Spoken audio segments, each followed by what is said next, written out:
Michael Weingarten, who's the director of SBIR and STTR programs at the National Cancer Institute. So please join me to welcome our panelists.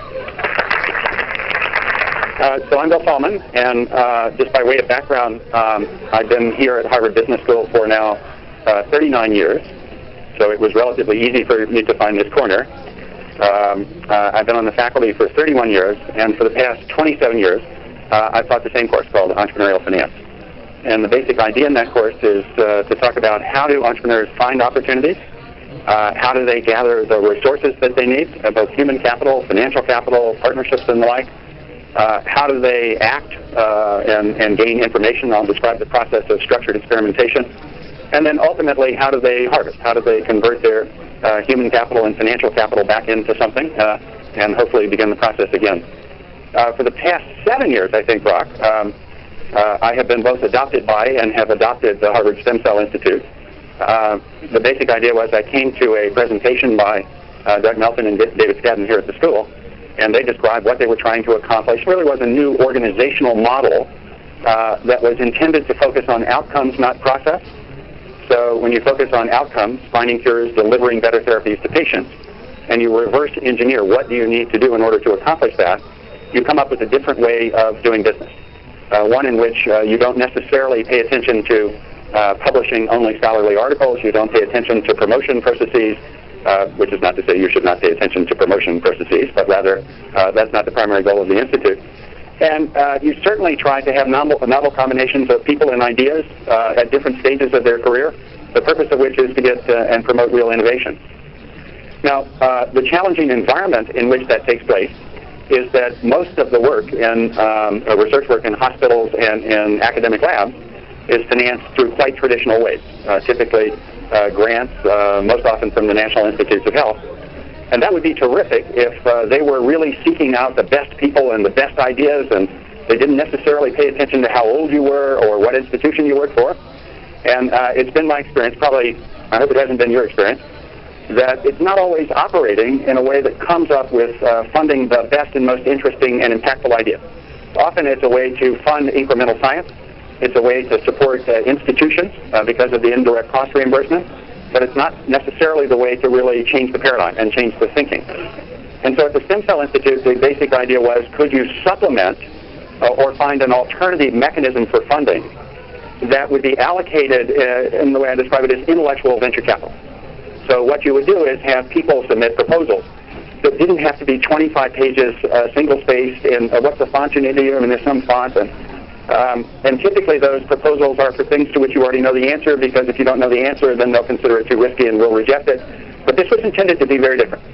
It was intended to say who could collaborate, who wouldn't typically collaborate. So linking people from hospitals, linking people from academic labs, linking people from chemistry or physics, or electrical engineering with people who were traditional life sciences experts, and giving them a small amount of money and saying, go do something. And we'll track what you do. We'll actually ask how you're doing. This is an astonishing thing. And if you make progress, then it will make it possible to get more traditional sources of funding. So the basic idea was, could you create a structure that rewarded behaving differently, gave money to different kinds of people for different kinds of projects?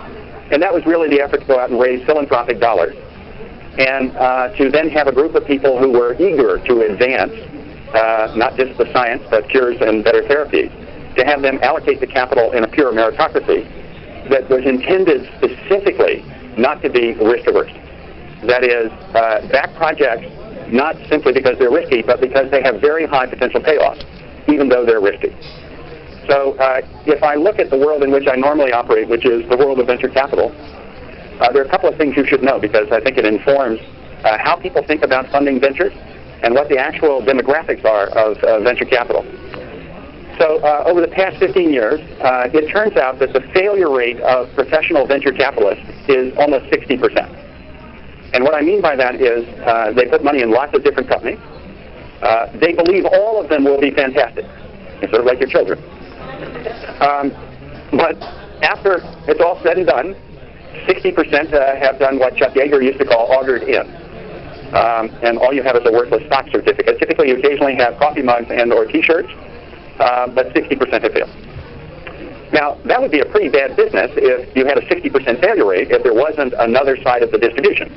And the nice thing about venture investing is you typically can only lose 100% of your capital that you put in any single deal. I've tested that hypothesis and came close to losing more of it. And you have unlimited upside on the other. So it turns out that where all the money is made is in those ventures that yield more than 10 times your money.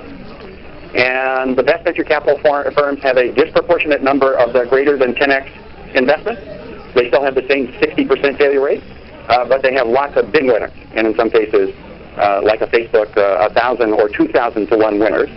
And that's how those firms end up generating enough returns so that they satisfy not only the general partners but also the limited partners.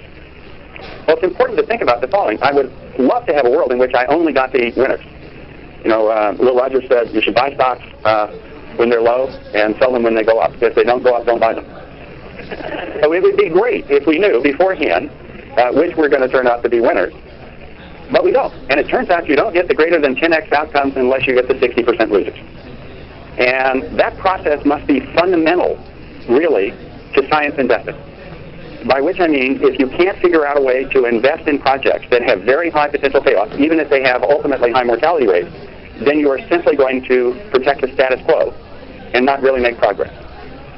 Now, the challenge in many cases is that if you're very, very early in the stage, very early in the science, then there's no clear path to a commercial outcome. And therefore, people who are interested in investing in those kinds of projects simply are not going to get money so early in the process. And that's why at the Stem Cell Institute, the idea was to raise philanthropic dollars and to allocate them accordingly. And at the Stem Cell Institute, importantly, not raise money in the way many hospitals do, which is what I call the grateful patient model, or my child has a specific disease, therefore I want you to cure this disease, but rather to support a new way of doing science. So something that was going to break down those boundaries, that would focus on the fundamental process of cell differentiation and what that might mean for drug discovery, what that might mean for regenerative medicine. So that's the basic idea. So venture capital, you don't get the good ones without the 60% failure. That's a fundamental. So the next thing you ought to keep in mind is that all ventures should be viewed as structured experiments.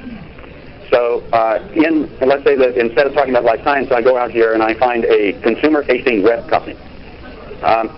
So what they want to do is they want to create a prototype of their website. They want to stick it up there. They want to see whether or not the customers come and whether or not they can monetize.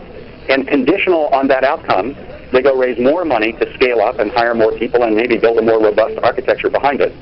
And if that works, then they want to scale up one more time. So the thing I've come to believe is the following. There's the old saying that time is money, and I've turned it on its head, which is money is time. And so in structured experiments, you raise money to buy time to prove something. And if the proof is positive, then you get the right to raise more money to buy more time to prove something different. Now, in the situation with a web-facing consumer startup, it turns out it costs $5,000 to run the first experiment, or it takes pizza. So if you can get a Harvard undergraduate to mock up a website, it's really not very expensive, and it typically doesn't take very long. You're in a completely different realm, in which both the amount of money required to get to the next proof point, the next inflection point, is high, the time is long, and the ultimate commercial payoff may be 15 years down the road. And so typically that's just a very hard sequence of investments to make because the likelihood of an interim failure is relatively high, and the cost of buying each unit of information is high, and a lot of it is outside of your control. That is, for example, what the FDA does, what the healthcare reimbursement system does. A lot of the payoff structure is really outside of your control. So the question is, where do you get the money to run these experiments? Now, it used to be, in the good old days, if you go back to the history of Genentech and Hybridtech and the like, that the amount of money required to start Genentech, just as an example, was measured in the millions of dollars. It was measured actually as under $10 million. So the point to produce a product was under $10 million. It was a relatively short period of time. And they raised money from venture capitalists. Venture capitalists are beginning to abandon the process of investing in life sciences because the time frames have gone out by at least another 5 years, and the amount of capital to prove those later points has doubled. And the uncertainty about the outcome has gone up. And so when you reverse engineer, well, where would I logically start to allocate my money in order to find the next great therapy or help rebuild heart muscle or accelerate the production of blood stem cells. The fact is, it's become harder and harder, and people are less willing to back the initial stages of that process. So you have to get money somewhere. The NIH, as I said, does perform an incredibly valuable function. It provides money to support those kinds of projects, but not all of the projects that you would like supported. So the first comment is philanthropy has turned out to be unbelievably important. And what all of us are going to need to do is to get more people to give more money without the expectation of financial return, but because they believe those investments will have a very high payoff because it's a leveraged investment in a new way of doing science. That then will advance the science further than would have been possible in the absence